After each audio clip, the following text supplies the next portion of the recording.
మనం ఇక్కడికి ఎందుకు వచ్చాం?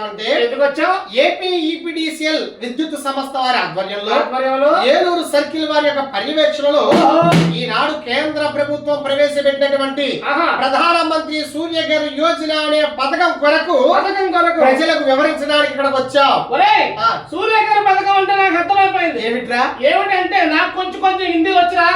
సూర్య అంటే సూర్యుడు, ఘర్ అంటే ఇల్లు, సూర్యమండలం మీద ఇల్లు కట్టిస్తానికి వచ్చావు.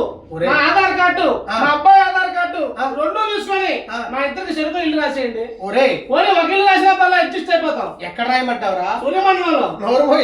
సూర్యఘర్ యోజన అంటే నువ్వు అనుకున్న పథకం కాదు. మరి ఏమిటి? అదేమిటంటే ఈనాడు ఏపీ ఈపీడీసీఎల్ విద్యుత్ సంస్థ వారి ఆధ్వర్యంలో ఏలూరు సర్కిల్ వారి యొక్క ఆధ్వర్యంలో కేంద్ర ప్రభుత్వం ప్రవేశపెట్టినటువంటి ఈ సూర్యఘర్ యోజన పథకం ఏమిటంటే పేద బడుగు బలహీన వర్గాల వారి కొరకు, మధ్యతరగతి కుటుంబంలో ఉన్న ప్రతి ఒక్కరి కొరకు ఈనాడు మారుతున్న కాలాన్ని బట్టి మన ఇంట్లో ఉన్నటువంటి విద్యుత్ పరికరాల అవసరాలు రోజు రోజుకి పెరుగుతూనే ఉన్నాయి.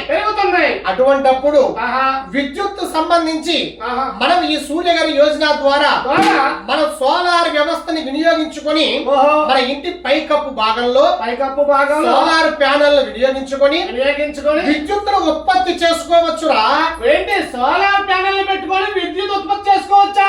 ఆ విద్యుత్ ఉత్పత్తి చేసుకోవడమే కాకుండా మనం వాడుకున్న తర్వాత మిగిలిన విద్యుత్తుని ఇతరులకి చక్కగా విక్రయించుకొని ఆదాయం కూడా పొందవచ్చు. ఏంటి మనం వాడుకోవడమే కాకుండా మిగిలిన విద్యుత్ వేరే వాళ్ళకి కూడా